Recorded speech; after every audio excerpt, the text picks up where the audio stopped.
2013년 7월 14일 일요일 저녁 배우 지망생이자 가수 겸 뮤지션인 제시 블루젯이 미국 위스콘신주 하트포드에서 열린 뮤지컬에서 바이올린을 연주했습니다. 제시는 스포트라이트를 즐기며 많은 사람들 앞에서 성공적으로 공연을 마쳤고 관객들의 환호를 뒤로하고 차분하게 무대에서 내려왔습니다. 공연이 끝나고 관객들과 마지막 인사를 나눈 뒤 제작진은 뮤지컬을 성공적으로 마친 배우들을 축하해 주기 위해 풀파티를 열어주었습니다. 처음에 제시는 풀파티에서 다른 동료 배우들과 평소처럼 즐거운 시간을 보냈습니다. 하지만 얼마 뒤 술에 취한 동료 배우 2명이 제시에게 과도하게 스킨십을 하며 그녀를 희롱하기 시작했고 심지어 강제로 제시의 팔을 잡아당겨 자기 무릎에 앉히기도 했습니다. 이날 파티에서 동료 배우의 불쾌한 행동이 제시의 마음을 크게 다치게 했고 어쩔 수 없이 그녀는 홀로 파티장에서 나와 새벽 1시쯤 집으로 돌아왔습니다. 집으로 돌아온 제시는 어머니 조이에게 40살이 훨씬 넘은 2명의 남자가 자신을 희롱했다고 이야기했습니다. 깜짝 놀란 어머니 조이는 딸에게 어떻게 된 것인지 자세하게 설명해달라고 했습니다. 제시는 그들은 평소에 친하게 지냈던 동료 배우들이었는데 이상하게 언제서부턴가 갑자기 자신에게 호감을 표시하기 시작했고 결국엔 오늘 밤 사고를 친 것이라고 설명해 주었습니다. 이어서 제시는 남자들은 조금만 상냥하게 대해주면 금방 오해하는 것 같다고 말하며 남녀 사이에 친구가 없다는 말이 조금씩 이해가 되는 것 같다고 어머니 조이에게 말했습니다. 어머니 조이는 놀란 딸을 진정시켜 주었고 내일 다시 이 문제에 관해 이야기해보자고 했습니다. 어머니의 말에 제시는 알겠다고 했고 방으로 올라가 오늘 밤 발생한 일을 자신의 일기장에 상세하게 기록해 두었습니다. 다음날 아침 8시 어머니 조이는 딸이 괜찮은지 확인해 보기 위해 제시의 방에 들어가 보았습니다. 전날 힘든 하루를 보내서였는지 제시는 여전히 깊은 잠에 빠져 있었습니다. 어머니 조이는 방에서 나가기 전 제시의 이마에 키스했고 바로 집에서 나와 직장으로 출근했습니다. 조이의 남편 벅은 아내보다 더 일찍 직장에 출근했기 때문에 현재 제시의 집엔 그녀 혼자만 남아 있었습니다. 4시간 뒤인 오후 12시 이날 정오에 조이는 평소와 다름없이 점심을 먹기 위해 집으로 돌아왔습니다. 어머니 조이가 집문을 열고 들어오자마자 이상하게도 평소와 다른 집안 분위기에 깜짝 놀랐습니다. 평소 제시는 집에서 노래를 부르고 피아노와 바이올린을 연주했으며 어머니 조이가 돌아오면 바로 현관으로 달려와 그녀에게 다녀오셨냐고 말하며 키스를 해주었기 때문이었습니다. 이때까지도 어머니 조이는 딸이 전날 밤에 피로가 가시지 않아 아직 잠을 자고 있다고 믿었습니다. 하지만 30분 뒤인 12시 30분 제시의 학생 중 한 명이 그녀에게 피아노 레슨을 받기 위해 곧 집에 도착할 예정이었습니다. 어머니 조이는 이젠 정말 딸 제시를 강제로라도 깨워야 한다고 생각하고 바로 딸의 침실로 올라갔습니다. 침실문을 열고 들어온 조이는 딸 제시의 이름을 부르며 곧 수업이 있으니 빨리 일어나라고 소리쳤습니다. 이상하게도 어머니 조이가 큰 소리로 딸을 깨웠는데도 여전히 제시는 침대에서 꿈쩍도 하지 않았습니다. 어쩔 수 없이 어머니 조이는 딸의 침대로 다가가 제시의 어깨를 가볍게 흔들었습니다. 이때 조이의 손이 딸의 몸에 닿자마자 그녀는 등골이 오싹해지면서 무엇인가 잘못되었다고 확신했습니다. 조이는 즉시 이불을 뒤로 젖히고 딸의 상태를 확인해 보았는데 놀랍게도 당시 딸의 얼굴은 파랗게 질려 있었고 전혀 숨을 쉬지 않고 있었으며 목에는 목졸림 자국 같은 게 있었습니다.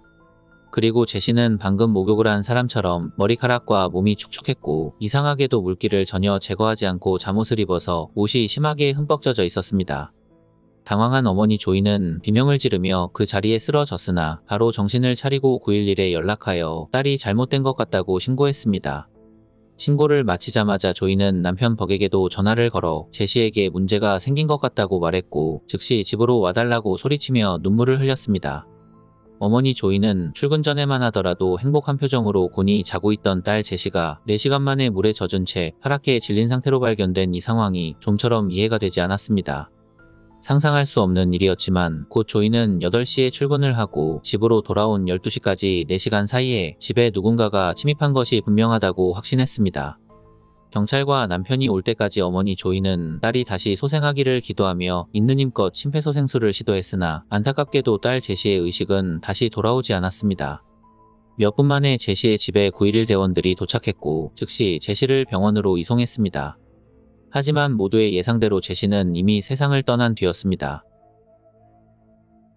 즉시 경찰의 조사가 시작되었는데 출동한 경찰은 제시의 목에 있는 자국과 손목과 발목에 있는 상처를 보곤 제시가 손과 발이 묶인 상태로 목이 졸려 사망했을 가능성이 높다고 보았습니다. 그리고 이상하게도 당시 제시의 집으로 누군가가 강제로 침입하려고 한 흔적이 전혀 발견되지 않았습니다. 제시가 살던 마을은 범죄가 거의 발생하지 않은 평화로운 동네였기 때문에 평소에 마을 사람들은 집문을 잠그고 외출하지 않았습니다. 수사관은 범인이 부부가 외출하기만을 기다렸다가 집으로 침입했다는 가설을 세웠고 부부가 언제 집에서 나가는지 아는 사람이 용의자일 것이라고 보았습니다. 때문에 수사관은 분명 범인이 제시를 잘 아는 면식범일 것이라고 판단했습니다. 제시를 잘 아는 사람 중 유력한 용의자를 찾는 일은 생각보다 어렵지 않았습니다. 수사관은 가장 유력한 용의자를 제시의 책상 위에 놓여 있었던 그녀의 일기장에서 발견했습니다. 수사관은 제시의 일기장에서 전날 밤 그녀가 파티에서 2명의 남자에게 희롱을 당했다는 글을 발견했습니다.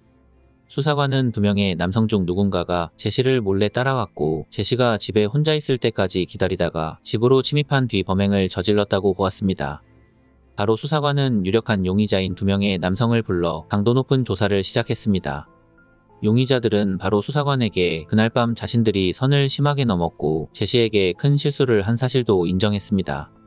하지만 그렇다고 하더라도 제시를 살해할 이유는 없다고 말하며 자신들의 무죄를 뒷받침해줄 확실한 증거를 제시했습니다. 이렇게 두 사람 모두 사건이 발생한 날 아침에 직장에 출근했다는 알리바이를 제출했기 때문에 바로 용의선상에서 제외되었습니다. 유력한 용의자가 용의선상에서 제외되자 수사관들은 당황하기 시작했고 결국 사건 발생 전날의 파티에 참석한 사람들을 모두 불러 그들의 행적을 조사했습니다. 하지만 모든 사람들이 확실한 알리바이가 있었기 때문에 모두 용의선상에서 제외되었습니다. 이렇게 사건은 원점으로 돌아왔고 제시의 죽음은 영원히 미스터리로 남게 되는 듯 보였습니다. 하지만 제시가 살해되기 3일 전에 발생한 뜻밖의 사건 때문에 수사관들은 우연찮게 제시를 살해한 용의자가 누구인지 알게 되었습니다. 제시가 살해되기 불과 3일 전 멜리사 애틀러라는 여성이 사건이 발생한 곳에서 20분 거리에 있는 작은 마을 리치필드 인근 공원에서 강아지를 산책시키던 중 칼을 든 괴한에게 습격을 당했습니다. 멜리사는 강아지와 함께 길에 주차된 밴 옆을 지나가고 있었는데 갑자기 밴에서 한 남성이 튀어나와 뒤에서 그녀를 덮쳤습니다. 괴한은 칼을 들고 멜리사를 찌르려고 했으나 멜리사는 칼날을 잡고 놓아주지 않았습니다. 두 사람은 한참 동안 몸싸움을 벌였고 다행히도 멜리사가 괴한의 손에서 칼을 빼앗아 버렸습니다. 칼을 빼앗긴 괴한은 갑자기 허탈한 표정을 지으며 칼을 땅에 내려놓으라고 말하며 오히려 칼을 빼앗은 멜리사를 진정시키려고 했습니다. 멜리사는 괴한의 말에 싫다고 말하며 뒷걸음을 치며 뒤로 물러났는데 그녀의 행동을 본 괴한은 갑자기 신경질을 부리며 그러면 그냥 가도 될까요? 라고 했습니다. 괴한의 말도 안 되는 말에 멜리사는 어처구니 없다는 표정을 지으며 아무데도 가지 말라고 괴한에게 소리쳤고 바로 전화기를 들고 경찰에 신고했습니다. 멜리사가 경찰서에 전화하자마자 괴한은 잽싸게 자신의 차량으로 달려가 차를 타고 도주해버렸습니다. 잠시 후 현장에 도착한 경찰은 손에 피를 흘리며 칼을 들고 서 있는 멜리사를 보고 깜짝 놀랐습니다. 대낮부터 괴한에게 칼부림을 당한 멜리사는 전혀 당황하지 않고 그 자리에서 바로 경찰에게 가해자에 대해 놀라울 정도로 자세하게 설명하기 시작했습니다.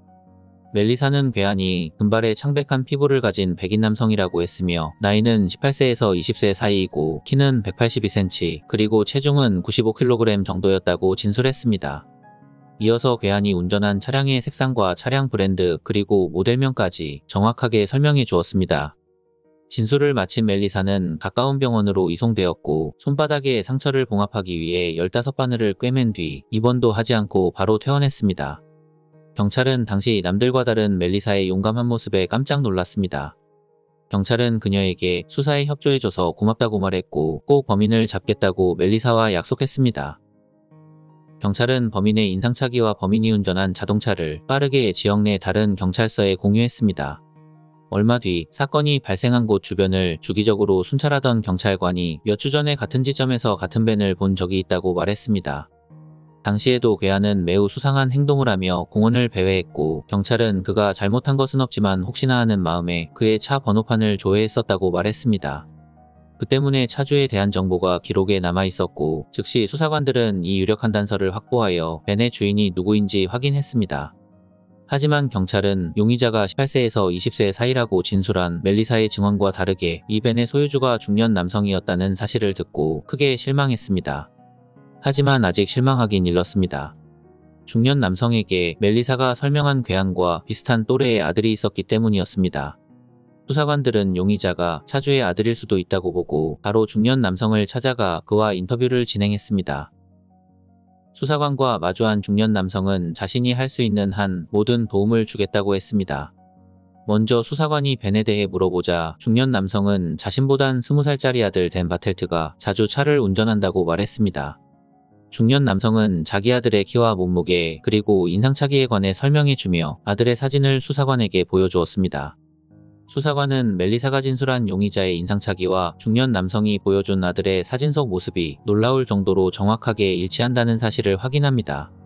중년 남성은 아들이 출퇴근 용도로 차를 사용한다고 했고 바로 경찰에게 아들의 핸드폰 번호까지 알려주었습니다.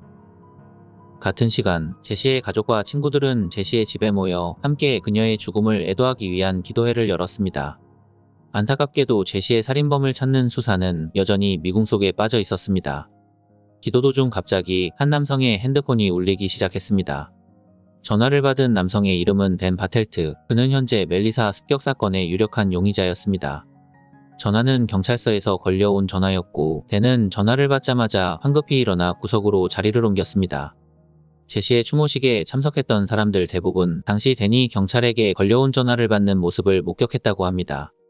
수사관은 댄에게 물어볼 것이 있으니 잠시 경찰서에 방문해 달라고 말했습니다. 이어서 수사관이 댄에게 왜 경찰서에 방문해야 하는지 설명하려고 했으나 댄은 수사관의 설명도 듣지 않고 바로 가겠다고 이야기했습니다. 수사관들은 왜 출두해야 하는지 설명하지도 않았는데 댄이 갑자기 스스로 경찰서에 출두하겠다고 하여 매우 당황해했습니다. 통화를 마친 댄은 사람들에게 수사관을 만나러 경찰서에 가야 한다고 무심하게 이야기했습니다. 당시 사람들은 다른 마을에서 발생한 멜리사 습격 사건에 대해서 자세하게 아는 사람이 없었기 때문에 당연히 댄이 제시 살인사건 때문에 참고인으로 조사를 받으러 간다고만 생각했습니다. 당시에 제시의 지인들도 곧 자신들도 제시 살인사건 때문에 경찰에 연락을 받을 것으로 생각하고 있었고 드디어 댄을 시작으로 조사가 시작된다고 생각했습니다. 제시의 부모님은 경찰서에 조사를 받으러 가는 댄을 위로하며 걱정하지 말라고 했습니다. 댄은 제시의 부모님 조이와 벅을 안아준 뒤 그들의 눈물을 닦아 주었고 바로 댄은 제시의 집에서 나와 자신의 차를 몰고 경찰서로 이동했습니다. 경찰서에 출두한 댄은 수사관들과 마주 앉자마자 멜리사가 공격을 받던 날 아침에 어디에 있었냐는 질문을 받았습니다. 수사관들의 질문에 댄은 멜리사가 누구냐고 물어보았고 슬픈 표정을 지으며 그 시간에 얼마 전 살해당한 절친 제시와 하루 종일 함께 있었다고 진술했습니다. 알고 보니 제시와 댄은 고등학교 동창이었으며 잠깐 사귀기도 했던 사이였습니다. 두 사람은 오랫동안 사귀지는 않았으나 헤어진 이후에도 절친으로 남았고 고등학교를 졸업한 이후에도 우정은 굳건히 유지되고 있었습니다. 수사관은 사망한 제시의 집에서 하루 종일 있었다는 댄의 말을 듣자마자 그럼 제시의 집에서 발생한 사건에 대해서도 알고 있냐고 물어보았습니다. 멜리사 습격 사건 담당 수사관은 제시 살인 사건이 발생한 곳 경찰서가 아닌 다른 마을 경찰서에서 근무했기 때문에 제시 블로젯 살인 사건에 대해 듣기만 했지 자세한 내용은 모른다고 말하며 잠깐 사건에 관해 설명해달라고 부탁했습니다. 당시 수사관은 단지 개인적인 호기심 때문에 멜리사 습격 사건과 관련 없는 제시 살인 사건에 대해 가볍게 물어본 것이었습니다. 그런데 이상하게도 댄은 한치의 망설임도 없이 제시가 그녀의 침실에서 추행당한 뒤 살해당했다고 대답했습니다. 사건에 관해 전혀 몰랐기 때문에 댄의 말에 수사관은 그런 일이 있었냐고 했고 이제 잡담은 그만하고 멜리사 사건에 관해서만 이야기하자고 했습니다. 가장 먼저 수사관은 그의 손과 팔에 최근에 생긴 것처럼 보이는 상처가 어디에서 생긴 것인지 물어보았습니다. 수사관이 부상 경위에 관해 물어보자 댄은 직장에서 일하다가 생긴 상처라고 얼버무렸습니다. 하지만 수사관이 댄에게 그가 근무하는 직장이 어디인지 물어보자 댄은 매우 당황한 표정을 지으며 직장 이름이 갑자기 생각이 안 난다는 어처구니없는 답변을 했습니다. 조사 결과 댄은 직장이 없는 백수였고 부모님까지 속이며 직장에 다니는 척 연기를 했던 것이었습니다. 수사관이 댄을 압박하자 댄은 자신이 백수라는 사실을 인정했으며 갑자기 요리하다 생긴 상처라고 진술을 번복했습니다. 그러나 이미 한 번의 거짓말로 궁지에 몰린 댄은 계속 수사관의 페이스에 말려들었습니다. 댄은 결국 심호흡을 몇 번 한 뒤 그날 자신이 멜리사를 공격했다고 자백했습니다. 댄은 매일 집에서 출근한 척 차를 몰고 나온 뒤 소설을 쓰기 위해 공원에 방문하여 글을 썼다고 이야기했습니다. 수사관이 왜 갑자기 강아지를 산책하고 있던 여성을 공격했냐고 물어보자 댄은 그냥 단지 누군가에게 겁을 주고 싶었다는 이상한 대답을 했습니다.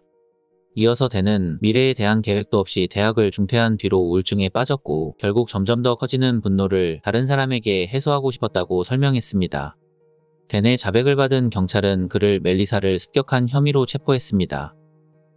멜리사 습격 사건에 대한 조사는 제시 살인사건 수사 초기에 이루어졌기 때문에 멜리사 사건을 담당하는 형사들은 제시가 어떻게 사망했는지에 대해 전혀 몰랐습니다.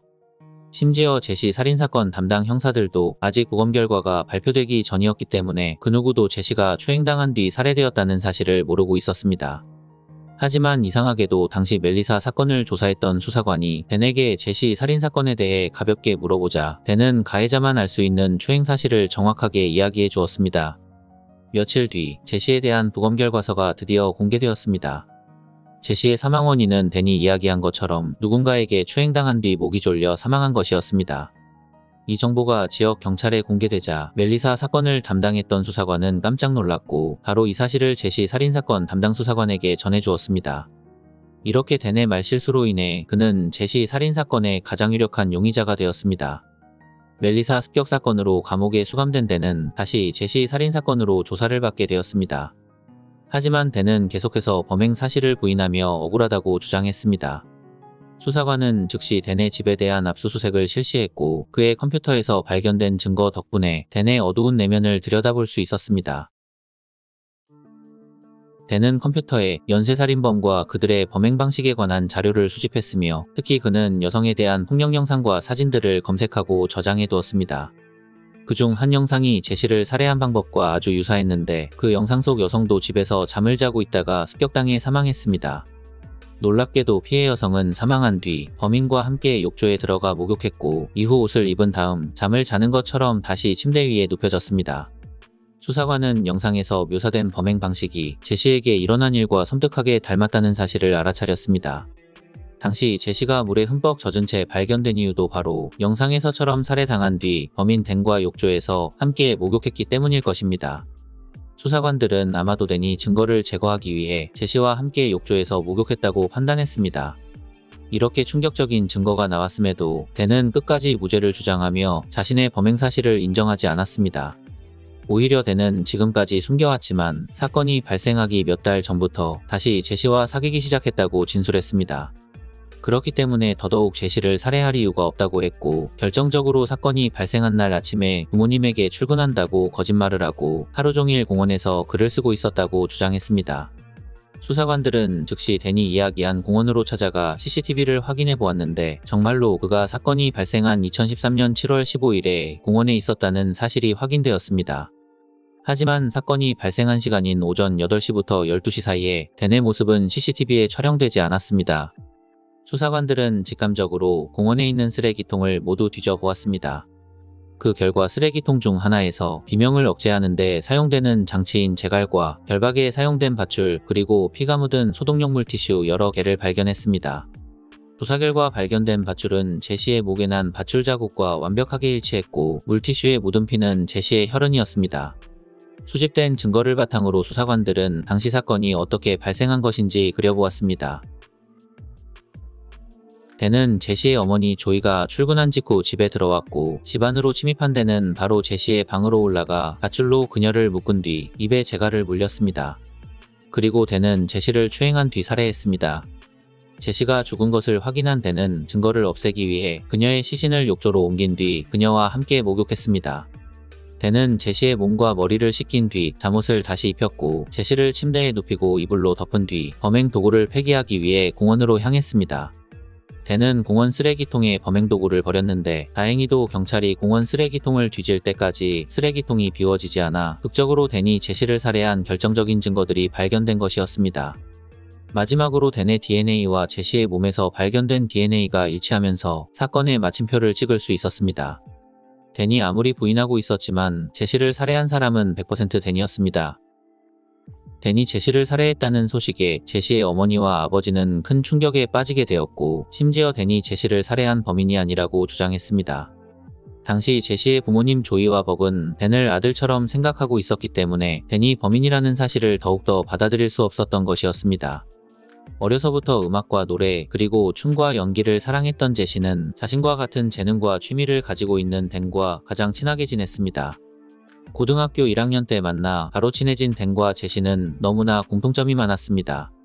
친구들은 댄을 제시의 남자 버전이라고 이야기할 정도로 둘은 완전한 소울메이트였습니다. 그들은 모든 것을 공유하면서 가까워졌고 결국 댄의 고백으로 사귀는 사이로 발전했습니다. 하지만 사귄 지 4개월 만에 댄은 제시에게 친구 사이로 남는 것이 더 좋을 것 같다고 이야기했습니다. 그러나 제시는 댄의 말에 전혀 상처받지 않았고 예전처럼 친구 사이로 남기로 했습니다. 이렇게 둘은 고등학교 때부터 대학에 올라갈 때까지 계속해서 절친으로 지냈습니다. 하지만 대학교에 진학한 이후로 둘 사이는 조금씩 멀어지기 시작합니다.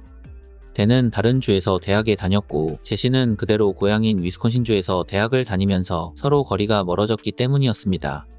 이 무렵 제시는 파트타임 직장을 그만두고 자신만의 사업을 시작했습니다. 제시는 노래와 피아노 그리고 바이올린을 가르치는 음악 레슨을 했으며 사업을 시작한 지 몇 달 만에 26명의 학생을 확보했습니다. 또한 제시는 지역교회에서 합창단을 지휘하는 지휘자가 되었고 무대에 올라 뮤지컬 공연까지 하는 성공한 사업가가 되었습니다. 2013년 여름 대학 1학년이 끝난 제시의 친구들이 여름방학을 맞아 고향 위스콘신으로 돌아왔는데 그중 제시의 절친 댄도 포함되어 있었습니다.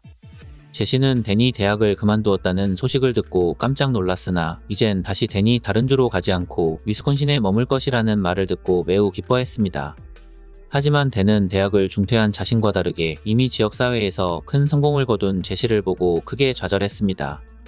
의기소침해진 댄은 제시와 거리를 두려고 했으나 절친 제시는 댄을 응원해 주었고 다시 한번 호흡을 맞춰보자고 댄에게 제안했습니다. 이렇게 제시와 댄은 작년 대학 때문에 서로 멀어지기 전으로 돌아왔고 다시 그들의 우정은 꽃을 피우기 시작했습니다. 이렇게 두 사람은 여름 내내 떨어지지 않았고 함께 음악곡을 쓰고 노래 연습을 했으며 연극과 뮤지컬 무대도 준비했습니다. 사건 발생 전 제시의 마지막 무대에서 제시와 댄은 주연을 맡아 서로 호흡을 맞췄습니다. 제시와 댄은 모두 무대 위에서 바이올린을 연주했으며 이렇게 성공적으로 공연을 마쳤으나 다음날 제시는 댄의 손에 비극적인 최후를 맞이하게 된 것이었습니다. 2013년 7월 31일 댄은 제시를 살해한 혐의로 공식 기소되었습니다. 제시의 부모님은 법정에서 딸을 살해한 댄이 원망스럽지만 이젠 아들처럼 생각했던 댄을 용서해 주겠다고 말하며 눈물을 흘렸습니다. 하지만 댄은 제시의 부모님이 자신을 용서했음에도 한 번도 사과하지 않았고 오히려 자신은 제시의 죽음과 상관없다고 말하며 무죄를 주장했습니다.